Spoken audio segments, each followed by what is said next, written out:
नमस्कार मित्रों, chemistry chapter number 9 Swarg संयोजनों स्टैंडर्ड 12 आ चैप्टर में छेल्ले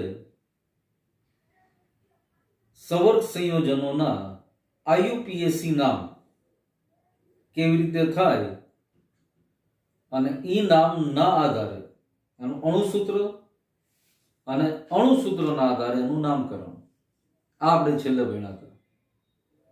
हवे आ सवर्ग संयोजनोमां समघटकताओ उद्भवे छे, अलग अलग प्रकारनी समघटकताओ। तो आ समघटकतानो अभ्यास आपणे आज आ चेप्टरमां आ लेक्चरमां करवाना छीए। હવે સૌથી પહેલા સમઘટકતા એટલે શું એ આપણને યાદ છે। आणवीय सूत्र समान परंतु બંધારણીય सूत्र अलग अलग होय एवा संयोजनो एकबीजाना समघटको कहेवाय અને આ બાબત સમઘટકતાથી ઓળખાય છે। હવે બંધારણીય સમઘટકતા અને અવકાશીય સમઘટકતા આ બે શબ્દ પણ આપણે જાણીએ છીએ, ખાસ કરીને કાર્બનિક સંયોજનોમાં ભણી ગયા હતા। પણ હવે આવા સવર્ગ સંયોજનોમાં પણ આવી સમઘટકતા ઉદ્ભવે છે। તેમાં સૌથી પહેલા અવકાશીય સમઘટકતા કે જેમાં બંધારણીય સૂત્ર પણ સમાન છે, પરંતુ એમાં જોડાયેલ પરમાણુ કે સમૂહની અવકાશમાં ગોઠવણી अलग अलग રીતે છે।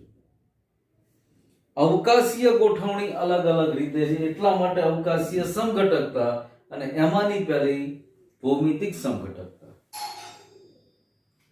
આ ભૌમિતિક સમઘટકતામાં યાદ કરો तो सीस અને ट्रांस आवा बे शब्द આપણે ભણી ગયા હતા। હવે અહીંયા પણ Ml2X2 પ્રકારના સવર્ગ સંયોજનો જે આગળ M કેન્દ્રસ્થ ધાતુ છે, સંક્રાંતિ ધાતુ છે।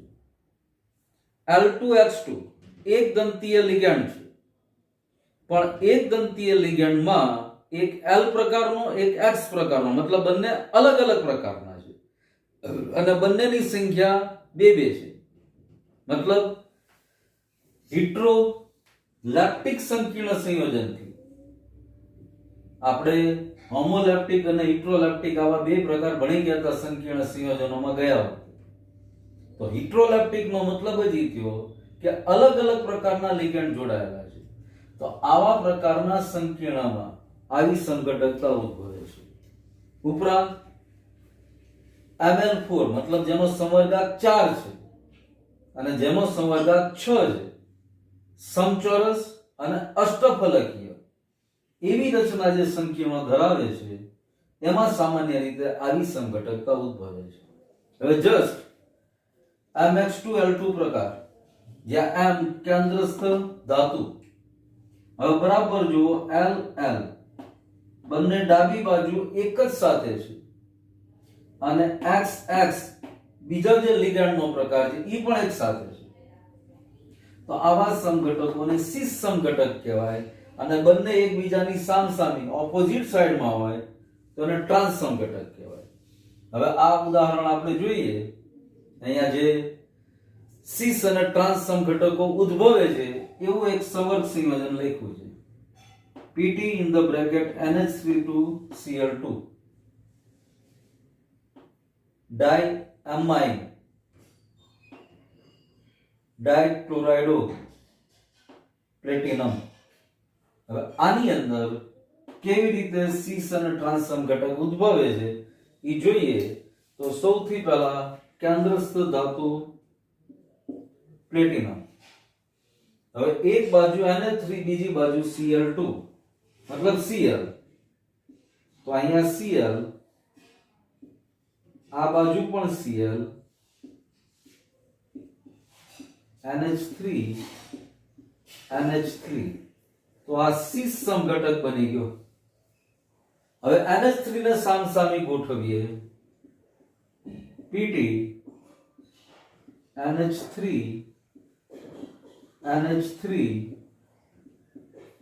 Cl तो आ ट्रांस समघटक बनी गयो। તો Ml2H2 પ્રકારમાં સીસ અને ટ્રાન્સ આવી રીતે સમઘટકો બને છે. હવે જો સંયોજનનો પ્રકાર MX2L4 મતલબ Ml6 પ્રકારનો હોય જેનો આકાર અષ્ટફલકીય છે, તો એમાં કેવી રીતે સમઘટકો સીસ અને ટ્રાન્સ બનાવી શકાય એ આપણે અહીંયા પહેલા લખીએ. હવે અહીંયા જો તો કેન્દ્રસ્થ ધાતુ કોબાલ્ટ છે, તો સૌથી પહેલા CO કોબાલ્ટ. હવે Cl2 ની સંખ્યા 2 છે, તો Cl Cl અને બાકીની ચારેય બાજુ NH3, અહીંયા પણ NH3 NH3 NH3. હવે જો આ ટ્રાન્સ સમઘટક બની ગયું, આ પોઝિટિવ આયન છે બરાબર. અહીંયા CO3 4 Cl2 ઉપર પોઝિટિવ આયન, અહીંયા Cl સામસામે છે, તો આ અને NH3 અને 3 સામસામે છે, તો આ ટ્રાન્સ સમઘટક થયું. તો આ ટ્રાન્સ. હવે સીસ દોરીએ તો સીસમાં બરાબર જો કોબાલ્ટ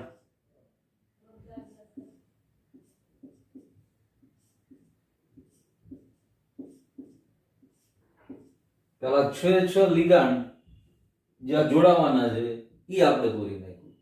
હવે ટ્રાન્સમાં Cl સામસામે છે, તો અહીંયા Cl Cl NH3 NH3 NH3 NH3 અને પોઝિટિવ આયન, તો આ સીસ સમઘટક બન્યું. આ અષ્ટફલકીય રચના અને સંવર્ગાંક તમે જો તો Ml6 પ્રકાર છે. 4 NH3 2 Cl2, 4 ને 2 6 અને 6 6 એક દંતીય લિગેન્ડ છે, તો આ સીસ અને આ ટ્રાન્સ. હવે જ્યારે દ્વિદંતીય લિગેન્ડ હાજર હોય, બરાબર સમજો, સંવર્ગાંક 6 થવાનો, રચના પણ અષ્ટફલકીય થવાની, પણ એક દંતીય નહીં દ્વિદંતીય લિગેન્ડ છે. દાખલા તરીકે 1,2 ઇથેન ઇથેન 1,2 ડાયમાઇન, આ દ્વિદંતીય લિગેન્ડ છે. Cl એક દંતીય છે, એટલે આવા બે લિગેન્ડ જોડાયેલા છે, ઇથેન 1,2 ડાયમાઇન અને બે Cl જોડાયેલા છે. તો આમાં સીસ અને ટ્રાન્સ સમઘટક કેમ બને એને જ જોઈએ. સૌથી પહેલા કેન્દ્રસ્થ ધાતુ CO, તો પહેલા કોબાલ્ટ લખીએ, Cl Cl બંને સામસામે. હવે દ્વિદંતીય લિગેન્ડ ઇથેન 1,2 ડાયમાઇન છે, તો એને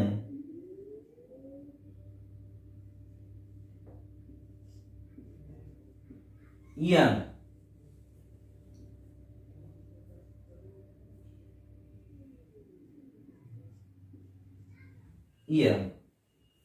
ઇથેન 1,2 ડાયમાઇન આ સામસામે આવી ગયા, તો આ સમઘટક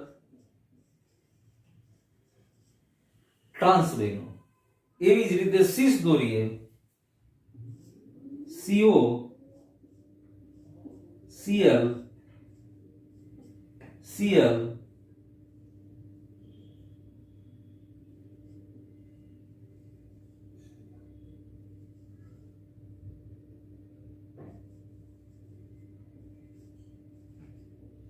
EN ઇથેન 1,2 ડાયમાઇન ClCl.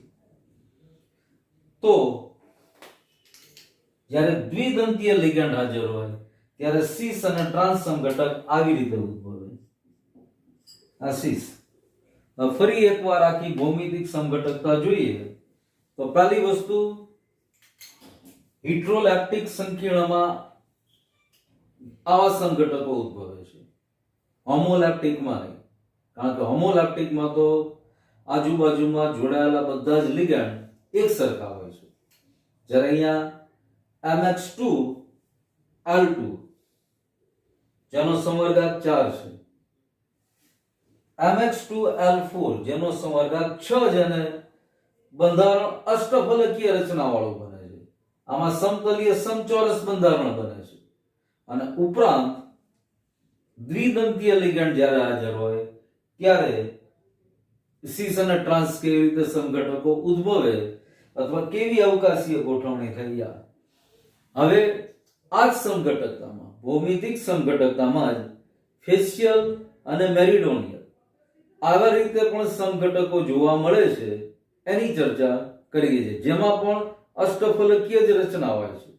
ફેશિયલ અને મેરિડોનિયલ સમઘટક.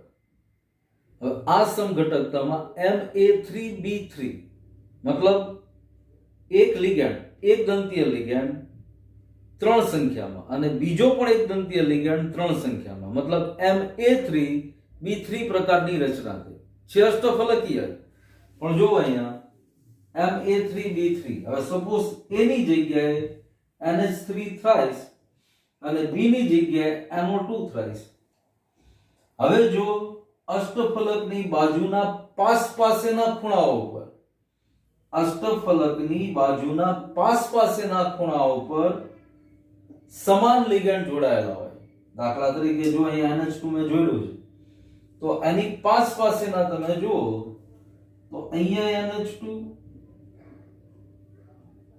અને હવે બચ્યા NO2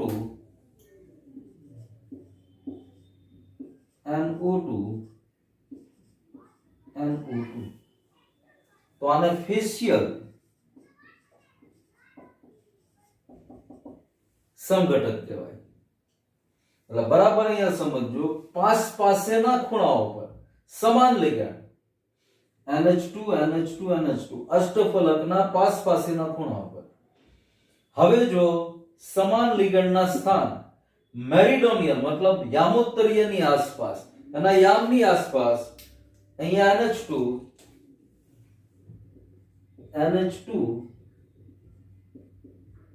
NH2 આ યામોત્તરીય સ્થાન છે. અને હવે જે આ ત્રણ બચ્યા NO2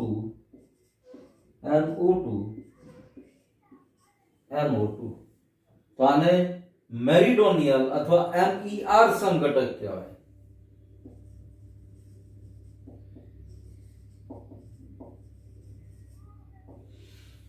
તો આવી ભૌમિતિક સમઘટકતા પણ સવર્ગ સંયોજનોમાં ઉદ્ભવે છે.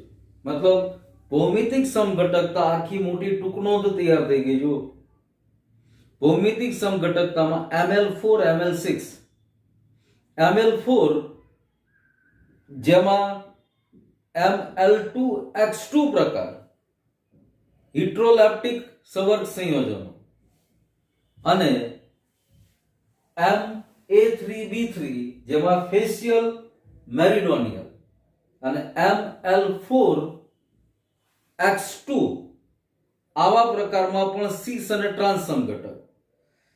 તો આ સવર્ગ સંયોજનોમાં જોવા મળતી અવકાશીય સમઘટકતાઓ પૈકીની પહેલી સમઘટકતા ભૌમિતિક સમઘટકતા છે. હવે પ્રકાશીય સમઘટકતા, જે પણ અવકાશીય સમઘટકતાનો જે પેટા પ્રકાર છે, એના વિશે. સવર્ગ સંયોજનની બીજી અવકાશીય સમઘટકતા પ્રકાશીય સમઘટકતા.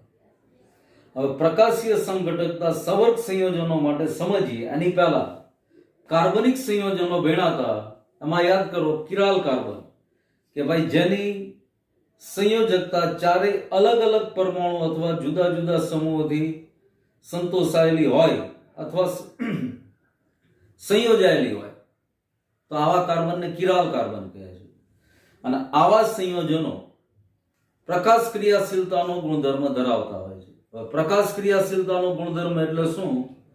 તો કે આવા સંયોજનના દ્રાવણને પોલારીમીટર નામના સાધનમાં મૂકવામાં આવે તો ધ્રુવીભૂત પ્રકાશનું ડાબી અથવા જમણી બાજુ કોણાવર્તન કરે છે. અને આ ગુણધર્મ પ્રકાશ ક્રિયાશીલતા દર્શાવે છે. સાદા સંયોજનો અથવા જે પ્રકાશ ક્રિયાશીલ સંયોજન નથી, એ ધ્રુવીભૂત પ્રકાશનું કોઈ બાજુ કોણાવર્તન નહીં આપે. જ્યારે જે સંયોજન પ્રકાશ ક્રિયાશીલતાનો ગુણધર્મ ધરાવે છે એ ધ્રુવીભૂત પ્રકાશનું ડાબી અથવા જમણી બાજુ કોણાવર્તન આપશે. તો એ જ બેઝ ઉપર, એ જ બાબત ઉપર સવર્ગ સંયોજનો પણ અમુક સવર્ગ સંયોજનો પ્રકાશ ક્રિયાશીલતાનો ગુણધર્મ ધરાવે છે, પરિણામે એના સમઘટકો પ્રકાશ ક્રિયાશીલ સમઘટકો છે. દાખલા તરીકે CO En thrice 3 plus iron, મતલબ અહીંયા En એટલે ફરી એકવાર ઇથેન 1,2 ડાયમાઇન કે જે દ્વિદંતીય લિગેન્ડ છે. અહીંયા કોબાલ્ટનો સંવર્ગાંક 6 જ બને છે, પણ આખી રચના જો આ એકબીજા ઉપર અધ્યારોપિત થઈ શકતા નથી, પ્રતિબિંબી સમઘટકો છે, વચ્ચે અરીસો છે જો. એટલે અહીંયા પહેલાથી જો હતો કે આરસી પ્રતિબિંબો છે જે એકબીજા પર અધ્યારોપિત કરી શકાતા નથી, ને જે પ્રતિબિંબી સમઘટકો છે. ઉદાહરણ CO ઇથેન 1,2 ડાયમાઇન 3 પ્લસ આ સવર્ગ સંયોજન, આ અરીસો, આ ડેક્સ્ટ્રો અને આ લીવો સમઘટક. ડેક્સ્ટ્રો દક્ષિણ ભ્રમણીય, લીવો વામ ભ્રમણીય, મતલબ આ ધ્રુવીભૂત પ્રકાશનું કોણાવર્તન જમણી બાજુ અને આ ધ્રુવીભૂત પ્રકાશનું કોણાવર્તન ડાબી બાજુ આપે છે. તો પરિણામે આ ઇનાન્શિયોમર્સ અથવા પ્રતિબિંબી સમઘટકો કહેવાય. આવું જ બીજું ઉદાહરણ જોઈએ તો પ્લેટિનમનું, આમાં પણ En2 અને Cl2 2 પ્લસ આનો સીસ સમઘટક પ્રકાશ ક્રિયાશીલતા દર્શાવે છે. હવે આમાં જો સીસ અને ટ્રાન્સ બે સમઘટક બને છે, એટલે ભૌમિતિક સમઘટકતા પણ ઉદ્ભવે, પણ એમાંનો સીસ સમઘટક લીવો અને ડેક્સ્ટ્રો બે પ્રકારના સમઘટકો આપે છે. ઉપરાંત આ પ્રકારના સમઘટકો કિરાલિટીનો ગુણધર્મ ધરાવે છે અને ડેક્સ્ટ્રો અને લીવોના સમપ્રમાણ મિશ્રણને, જેમ ઓર્ગેનિક કેમિસ્ટ્રીમાં ભણ્યા એમ જ ડેક્સ્ટ્રો અને લીવોના સમપ્રમાણ મિશ્રણને રેસેમિક મિશ્રણ કહેવાય. આ પ્લસ આ માઇનસ અથવા ડેક્સ્ટ્રો અને લીવો તો Dl અથવા પ્લસ માઇનસ ની સાઇનના મિશ્રણને, સમપ્રમાણ મિશ્રણને રેસેમિક મિશ્રણ કહેવાય. તો આ સવર્ગ સંયોજનોમાં ઉદ્ભવતી અવકાશીય સમઘટકતા. અવકાશીય સમઘટકતાના બે પેટા પ્રકારો: ભૌમિતિક સમઘટકતા જેમાં સીસ અને ટ્રાન્સ, ઉપરાંત ફેશિયલ અને મેરિડોનિયલ, અને બીજી સમઘટકતા પ્રકાશીય સમઘટકતા જેમાં સવર્ગ સંયોજનો પ્રકાશ ક્રિયાશીલતાનો ગુણધર્મ ધરાવતા હોય છે. તો આ ભૌમિતિક સમઘટકતા, પ્રકાશીય સમઘટકતા મતલબ અવકાશીય સમઘટકતા બન્યા. હવે બીજી બંધારણીય સમઘટકતા. તો આની પછી બંધન, સવર્ગ, આયનીકરણ અને દ્રાવક મિશ્રણ એવી બંધારણીય સમઘટકતાને સમજીએ છીએ. પણ એની પહેલા આ આકૃતિ દોરવાની, આ સમઘટકો દોરવાની થોડીક બરાબર પ્રેક્ટિસ કરજો. આ પ્રેક્ટિસ થી જ આવડશે, આમ નામ તરત નહીં આવડે. એટલે આવા સમઘટકોને દોરવાની બરાબર પ્રેક્ટિસ કર્યા પછી જ બંધારણીય સમઘટકતા સમજવાની. હવે બંધારણીય સમઘટકતામાં સૌથી પહેલા બંધન સમઘટકતા અને પછી સવર્ગ અથવા કોઓર્ડિનેશન સમઘટકતા, આને સમજીએ. હવે બંધન સમઘટકતામાં સૌથી પહેલા મેં બે ઉદાહરણ જ લખ્યા છે. ઉદાહરણ બરાબર જોઈએ એટલે તરત જ ખ્યાલ આવી જાય કે બંધન સમઘટકતા કોને કહેવાય અને કેવી રીતે ઉદ્ભવે છે. જો CO NO2 આ એક લિગેન્ડ, NH3,5 Cl2, આ આખા સવર્ગ સંયોજનનું બંધારણ જો, અને આ પીળા બદામી રંગનું સંયોજન છે.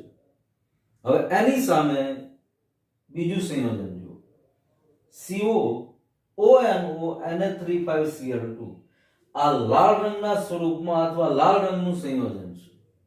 હવે બેયમાં ફરક બરાબર જો, અહીંયા કોબાલ્ટનું બોન્ડિંગ અથવા કોબાલ્ટનું બંધન NO2 માં રહેલા નાઇટ્રોજન સાથે થાય છે અને પરિણામે ઈ સંયોજનનો રંગ પીળો બદામી છે.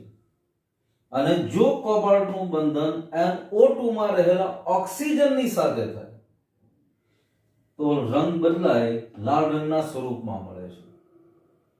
તો આવું જ્યારે થાય ત્યારે આવા સંયોજનોમાં જે સમઘટકતા ઉદ્ભવે એને બંધન સમઘટકતા કહે છે. આવું જ બીજું ઉદાહરણ થાયોસાઇન આયનનું, NCS માઇનસ થાયોસાઇનેટ આયન છે. હવે ધાતુ સાથે નાઇટ્રોજનનું બોન્ડિંગ થાય તો MnCS, અને NCS માઇનસ મતલબ થાયોસાઇનેટ આયનમાં રહેલો સલ્ફર ધાતુ સાથે બોન્ડિંગ કરે તો MsCN સંકીર્ણ સંયોજન બને. તો આવી સમઘટકતા બંધન સમઘટકતા કહેવાય. હવે કોઓર્ડિનેશન અથવા સંવર્ગ સમઘટકતા. હવે આ સમઘટકતાને સમજીએ એની પહેલા જે ઉદાહરણ આપ્યા છે એના સંકીર્ણને પહેલા જુઓ. અત્યાર સુધી આપણે આવા સંકીર્ણ ભણ્યા, પણ ઘણા સંકીર્ણ સંયોજન એવા છે કે જેમાં આવા બંને વર્તુળ અથવા જેને ચોરસ ગણો, તો આવા બંને ચોરસ ભેગા થઈને આખું એક સંકીર્ણ સંયોજન બનાવે. દાખલા તરીકે અહીંયા CONH3 અને અહીંયા CrCN6, આ બંને અલગ અલગ નથી, એક જ સંકીર્ણ સંયોજનમાં રહેલા છે. હવે આમાં કેવી રીતે સમઘટકતા ઉદ્ભવે છે? તો બરાબર માર્ક કરો. અહીંયા કોબાલ્ટ, અહીંયા ક્રોમિયમ, બંને અલગ અલગ ધાતુઓ. અહીંયા લિગેન્ડ તરીકે NH3 મતલબ એમોનિયા, અહીંયા CN મતલબ સાયનાઇડ. હવે આનો જ્યારે સમઘટક બને છે ત્યારે કોબાલ્ટની સાથે સાયનાઇડ CN અને ક્રોમિયમની સાથે એમોનિયા. અને વીજભારમાં પણ ચેન્જ જુઓ. કોબાલ્ટ ઉપર અહીંયા 3+ વીજભાર છે, અહીંયા ક્રોમિયમ ઉપર 3+ વીજભાર. તો આવી સમઘટકતા કોઓર્ડિનેશન અથવા સંવર્ગ સમઘટકતા કહેવાય. બીજું ઉદાહરણ એનું નીચે લખ્યું છે, સેમ એની સાથે કમ્પેર કરવાની. Cu NH3 પ્લેટિનમ Cl4 હવે અહીંયા કોપરની સાથે એમાઇન અથવા એમોનિયા NH3 છે, તો હવે અહીંયા કોપરની સાથે Cl4 લાગી જશે. અને એવી જ રીતે પ્લેટિનમની સાથે Cl છે, તો પ્લેટિનમની સાથે એમોનિયા લાગી જશે. અને પ્લેટિનમ ઉપર અહીંયા -2 વીજભાર છે, 2+, કોપર ઉપર 2- જે અહીંયા 2+ હતો. હવે એની ડેફિનેશન જુઓ તો કે જ્યારે સંકીર્ણમાં હાજર જુદા જુદા ધાતુ આયનોની ધન વીજભારિત અને ઋણ વીજભારિત સ્પીસીસ વચ્ચે, હવે અહીંયા જુદી જુદી ધાતુ થઈ, કોબાલ્ટ ક્રોમિયમ, કોપર પ્લેટિનમ, ધન વીજભારિત અને ઋણ વીજભારિત સ્પીસીસ વચ્ચે લિગેન્ડની હેરફેર થાય અને લિગેન્ડ વચ્ચે આંતરિક ફેરફાર થાય છે, ત્યારે ઉદ્ભવતી સમઘટકતાને સંવર્ગ અથવા કોઓર્ડિનેશન સમઘટકતા કહે છે. આ બંધારણીય સમઘટકતા જે જુદી જુદી 4 ભણવાની છે, ચારે 4 સમઘટકતામાં સૌથી પહેલાના ઉદાહરણ યાદ રાખી લેવાના. ઉદાહરણ ઉપરથી સહેલાઈથી એની સમજૂતી અને વ્યાખ્યા લખી શકાય. આ બંને સ્પષ્ટ છે આપણી સામે. જુઓ, પહેલી તો કે બંધન સમઘટકતા NO2 હોય તો એમાં લિગેન્ડ તરીકે NO2 હોય તો નાઇટ્રોજન બોન્ડિંગ કરી શકે અથવા ઓક્સિજન પણ બોન્ડિંગ કરી શકે, તો સમઘટકતા ઉદ્ભવે. બંધન સમઘટકતા, કોઓર્ડિનેશન સમઘટકતા બરાબર જુઓ. આના પછી આયનીકરણ સમઘટકતા. હવે આયનીકરણ સમઘટકતા, આયનીકરણ સમઘટકતામાં પણ એની સમજૂતી અથવા વ્યાખ્યા પછી જોઈએ. પહેલાનું ઉદાહરણ જોઈએ. ઉદાહરણમાં જુઓ, CO NH3 NO3 અને Cl. હવે અહીંયા બરાબર માર્ક કરજો. એક બ્લેક પેન અને બ્લુ પેન નો ઉપયોગ કર્યો છે. અને આનો જ સમઘટક CONH3 Cl જે આયનિક બંધથી જોડાયેલો છે પહેલા સંયોજનમાં, બીજા સંયોજનમાં Cl ચોરસની અંદર અને NO3 બાર જેનાથી આયનિક બંધ બન્યો. મતલબ Cl અને NO3 એકબીજા સાથે ટ્રાન્સફર થઈ ગયા. આવું જ બીજું ઉદાહરણ જો પ્લેટિનમ NH3 Cl2 Br2. હવે અહીંયા Br2 અને Cl2 ટ્રાન્સફર થઈ ગયા. હવે એની સમજૂતી અથવા વ્યાખ્યા જુઓ તો કે જે સંયોજનનું વજનથી તથા ઘટકોના પ્રમાણથી બંધારણ સરખું હોય. હવે આનો આણ્વીય દળ જોશો અને ઘટકોનું પ્રમાણ જુઓ બંધારણથી તો બંને સરખું જ છે, પરંતુ દ્રાવણમાં જુદા જુદા આયનો આપે.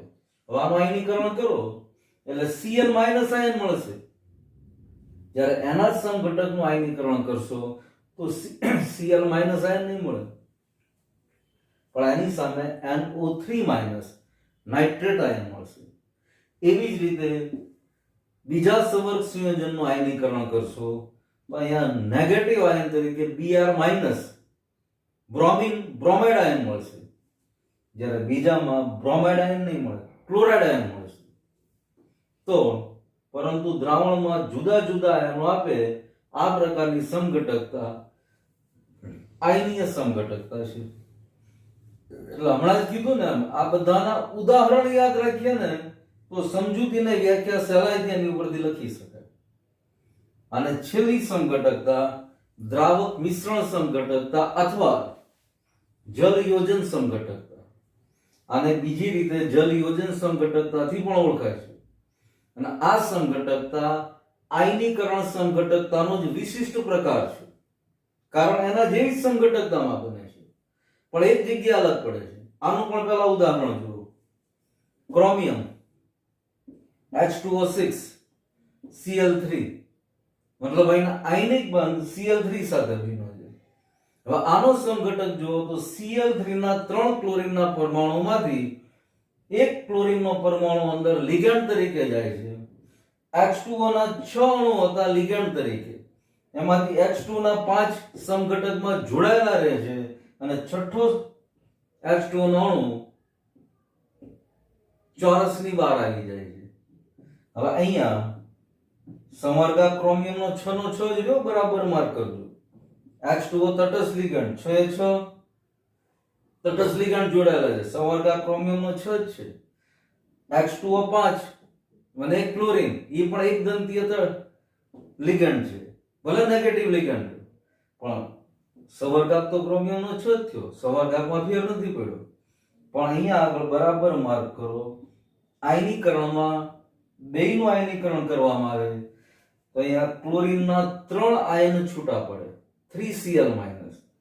અહીંયા ક્લોરીનના 2 જ આયન છૂટા પડશે. હવે આ જે પહેલો સમઘટક છે એનો રંગ જાંબલી રંગ છે અને બીજાનો ભૂખરો લીલો રંગ છે.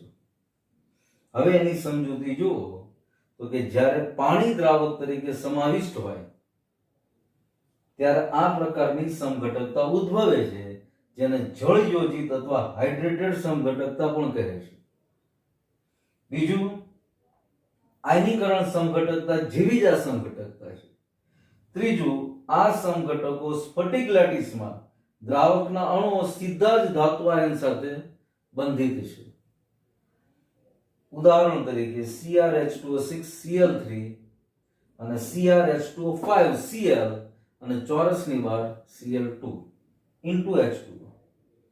તો આ બંધારણીય સમઘટકતા થઈ.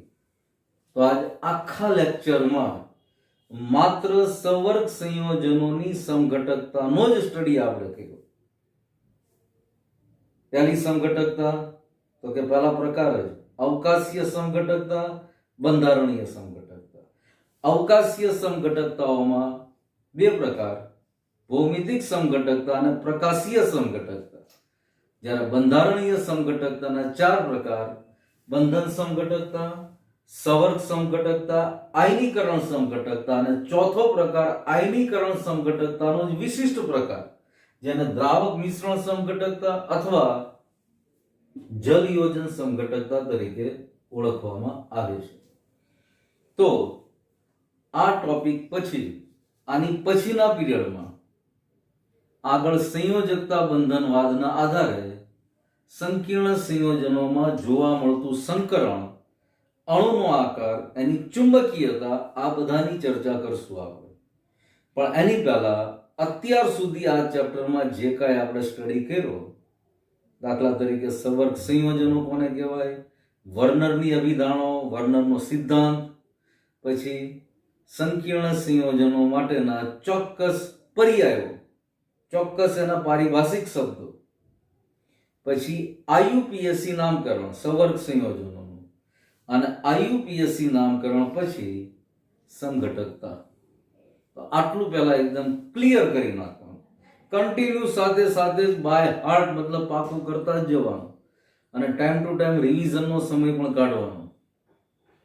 તો આની પછી આપણે બેલેન્સ બોન્ડ થિયરીના આધારે સંકીર્ણ અથવા સવર્ગ સંયોજનોમાં જોવા મળતું સંકરણ અને એના વિશે અભ્યાસ કરીશું. આમાં કોઈ પ્રકારનો ડાઉટ કે ડિફિકલ્ટી હોય ચોક્કસ ફોન કે મેસેજ કરવાનો. Okay, thank you.